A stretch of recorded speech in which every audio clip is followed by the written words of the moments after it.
السلام علیکم۔ آج کی کہانی ایک ایسے کپل کی ہے جنہوں نے ایک نیا فلیٹ خریدا اور انہیں وہاں عجیب و غریب واقعات کا سامنا کرنا پڑا۔ احمد اور اس کی بیوی سارہ نے حال ہی میں ایک نئے فلیٹ میں منتقل ہونے کا فیصلہ کیا۔ یہ فلیٹ شہر کے ایک قدیم علاقے میں واقع تھا جہاں کی فضا میں کچھ پراسرار سا احساس تھا۔ انہوں نے اسے اپنے خوابوں کا گھر سمجھا، مگر جلد ہی انہیں احساس ہوا کہ کچھ غیر معمولی ہو رہا ہے۔ ایک رات جب سارہ سو رہی تھی، احمد نے اچانک کچھ عجیب آوازیں سنی۔ یہ آوازیں دیوار کے پار سے آ رہی تھیں، جیسے کوئی سرگوشی کر رہا ہو۔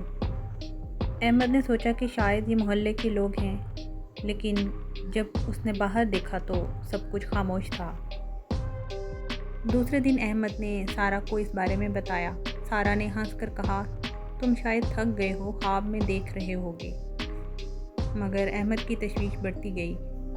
کچھ دن بعد فلیٹ میں عجیب واقعات شروع ہونے لگے۔ ایک شام احمد نے اپنی کتابوں کے درمیان ایک قدیم کتاب دیکھی۔ یہ کتاب کالے جادو کے بارے میں تھی اور اس میں کئی خوفناک اور عجیب منتر درج تھے۔ احمد نے کتاب کو کھولا تو اسے محسوس ہوا کہ اس کی اندرونی دنیا میں کچھ عجیب ہو رہا ہے۔ سارہ نے کتاب دیکھی اور کہا، یہ کتاب ہمیں نہیں رکھنی چاہیے، یہ خطرناک ہو سکتی ہے۔ لیکن احمد کو کتاب کی کشش نے اپنی طرف کھینچ لیا۔ وہ اسے پڑھنا چاہتا تھا۔ احمد نے رات کے ٹائم کتاب کو پڑھنا شروع کیا۔ جیسے جیسے وہ پڑھتا گیا، اس کی آنکھوں میں ایک عجیب سی چمک آنے لگی۔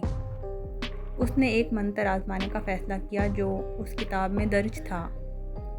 وہ سمجھتا تھا کہ یہ صرف ایک مذاق ہے، لیکن وہ نہیں جانتا تھا کہ اس کے عمل کے کیا اثرات ہوں گے۔ کچھ دن بعد احمد کو احساس ہوا کہ فلیٹ میں کچھ عجیب چیزیں ہونے لگی ہیں۔ کمرے کی چیزیں اپنی جگہ سے ہٹنے لگیں اور کبھی کبھی وہ سائے بھی دیکھتا تھا جو دیواروں پر چلتے نظر آتے تھے۔ سارہ نے ایک رات احمد سے کہا، مجھے یہاں کچھ بھی ٹھیک نہیں لگتا، میں خوف زدہ ہوں۔ اس کی آنکھوں میں ایک عجیب سا خوف تھا۔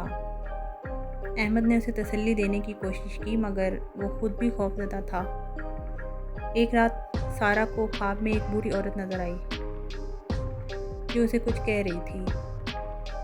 صبح اٹھنے پر سارہ نے احمد کو بتایا کہ وہ عورت کہہ رہی تھی کہ یہاں کچھ غلط ہو رہا ہے، جادو کو چھوڑ دو۔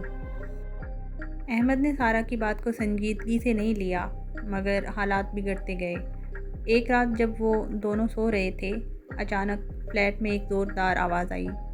دونوں خوف سے باہر نکلے اور دیکھا کہ کمرے کی تمام چیزیں بکھری ہوئی ہیں۔